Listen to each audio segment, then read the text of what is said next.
My tanner right now is a disaster. This is what it looks like the day after.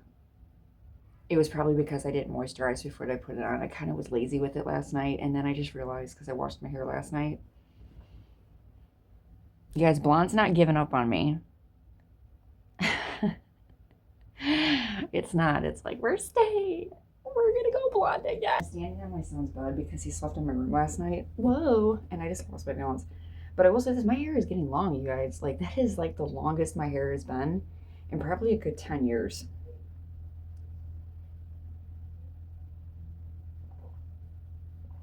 I stole my husband's coffee cup this morning.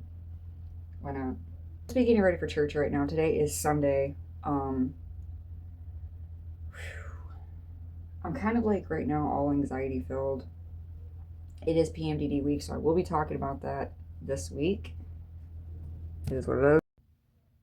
So we're gonna get ready for church. My big old makeup box. I'm gonna try to do the best I can with these clips. Like I said, my phone's been acting up lately. It's been kicking me out. It's been just like, see ya, deleting clips. So this Vlogmas this year has been difficult because, like I said, my phone's not acting right. I will be doing a clip and just like talking and not paying attention, and I'll turn around and I look and it's off. It'll just go to the main screen, but it doesn't save that clip. Like, it could be a 2-minute clip and it'll just delete the whole entire thing of what I said. So that's why I'm so adamant about like stopping the camera so much and paying attention to what I'm doing. Got my trusty, dusty, crusty little mirror here. So today I have my tanner on, so I'm not going to be able to use my L'Oreal concealer, so I have to use my Be Pure concealer.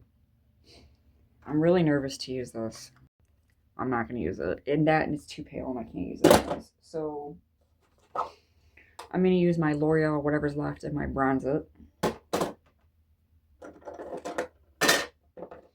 going to use some highlighter. Oh, here it is. I was looking for it. It's actually really beautiful outside right now. It is. It's giving me February vibes, which is kind of sad because it's not February. My take on... we're not doing that right now. First things first, I have to do my highlight. My take on winter this year. So far, I was right about winter, the beginning of winter. And then I don't tweeze anymore, so I just use shavers thingies, eyebrow, whatever these things are called, you guys. I don't tweeze anymore because I hate it. Oh, this one's dull. You guys, hold on.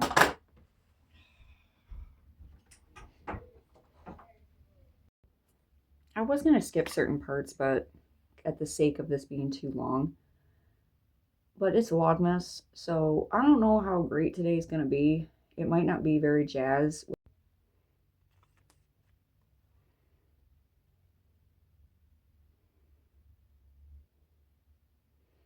So this might not be very jazz.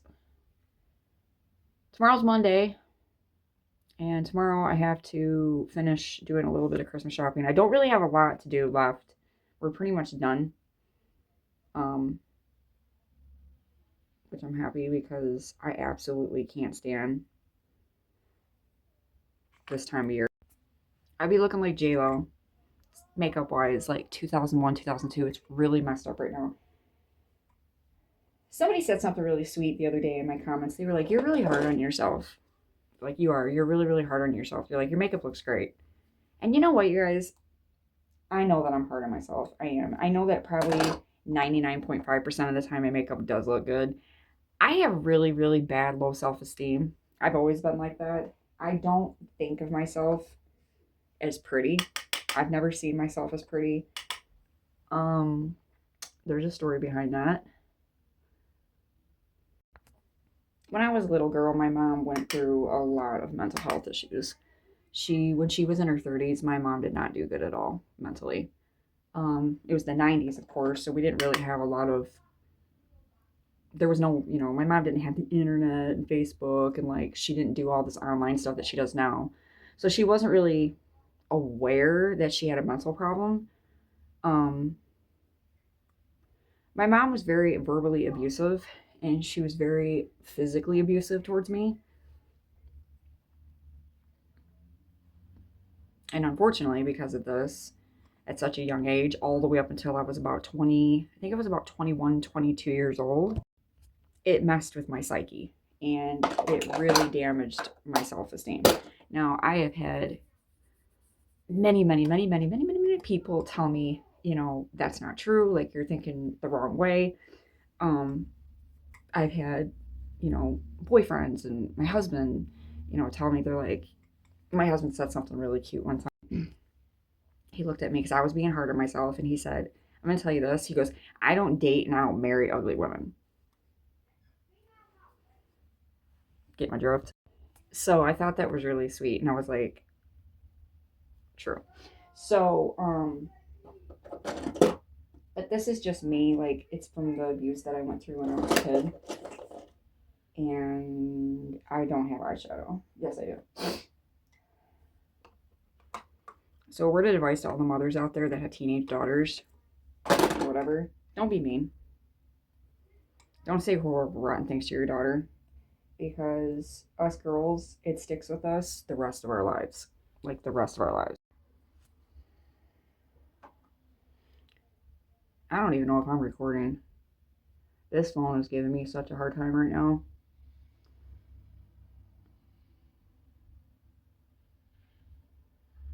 I have a teenage daughter. I mean, she's going to be 13 in February, so whatever. She's pretty much a teenager already. And I watch my mouth a lot because of the things I say. It's almost to the point where she actually said to me, she's like, you're kind of like my best friend, but I want her to feel confident. I want her to feel good in her skin. So I try to like give her boosts of confidence. I always, oh, where'd you get this from? Like, this is so cool. A lot of the stuff that she has is cool. I don't want her to feel the way that I did when my mom, and when I was younger, my mom was very lost. I don't really think she knew how to raise a girl. My dad was never really around because my dad was always at work. He was always busy all the time.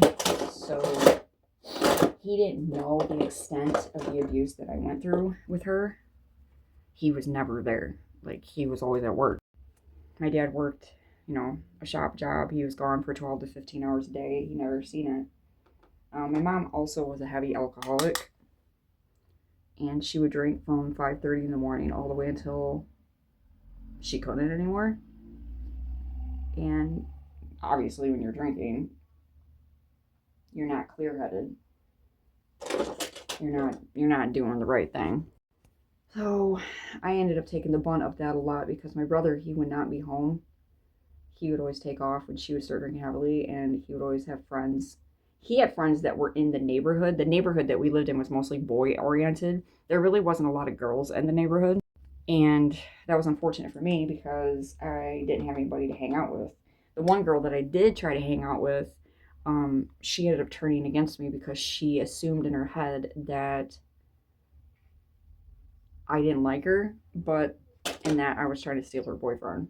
I didn't know who her boyfriend was, but her boyfriend ended up turning out to be, in the future, my husband. Not this husband, my ex-husband. But at that time, I didn't know what she was talking about. I didn't care. Anyways, so I didn't have a lot of friends. So because of this, I stayed home a lot. And because I stayed home a lot, I took the brunt of the abuse.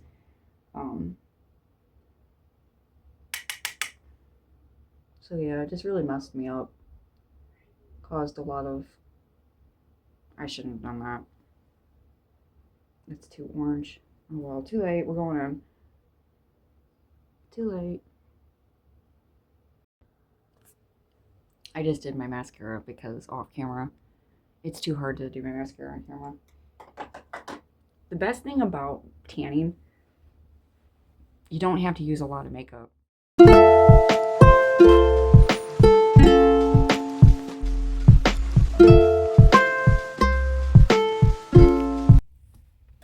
Change of plans. Definitely not going to church. We did. We did go to church, but we only went to church for about 10 minutes. So we're off to the hospital again. My husband got to the church. We went upstairs to, sit in our pew. He instantly started getting out of breath. He said it's been going on for the past 2 days, which I'm kind of irritated about. He likes to hide things because he doesn't want to scare me. But I've already been sad about this now for the past going on 2 months once we found out he had a heart disorder. So he's supposed to get an echocardiogram on January 29th, which, shame on his doctor. He actually scared my husband the day that we went in to see him. And then he basically was like, but you're not going to get an echocardiogram for another whole month. So we're sitting here at the parking lot waiting for my husband because we have to take him to the local hospital. We're keeping our fingers crossed and hoping that it's nothing serious, but I'm also hoping that they run all the tests. This hospital has a habit of not running proper tests.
I'm home now. I am making ramen for dinner. It's like a toss together. It's special ramen, so basically I had some hot dogs that need to be used up, and I took 4 cloves of garlic, 1 onion, chopped it all up and frying it in my cast iron. And then I'm going to be using a can of pinto beans, and then I just toss in the ramen. The kids love it. I love it. It's really good. So yeah, he's going to be there until tomorrow. They're going to be doing an echocardiogram at 6 o'clock in the morning. I'm really glad that I make these vlogs because I actually was talking about his heart issues last year in Vlogmas. I think it was Vlogmas day 6, it was either day 5, 6, 7, or it was day 8. And I have the date on it and everything. Vlogmas actually has saved my butt.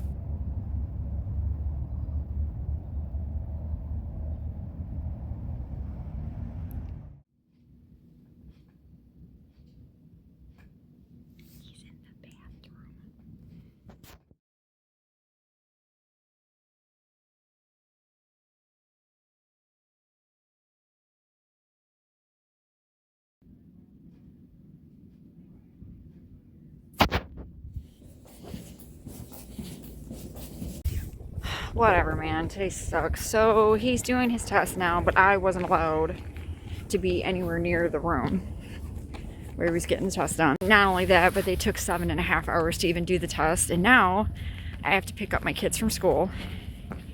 So I had to leave because it takes 45 minutes to an hour to run the test. I'm freaking ticked off right now, you guys. You guys can't see me at all. Sorry. But I wanted to end this vlog and wrap it up. So he ended up getting his test results back from his echocardiogram and stress test. Everything came back perfect. It was a Christmas miracle. The cardiologist said that it was really rare for his heart to repair itself like that and be in such good shape, but we got good news. I'll talk more about it in Vlogmas Day 10. Thanks for watching.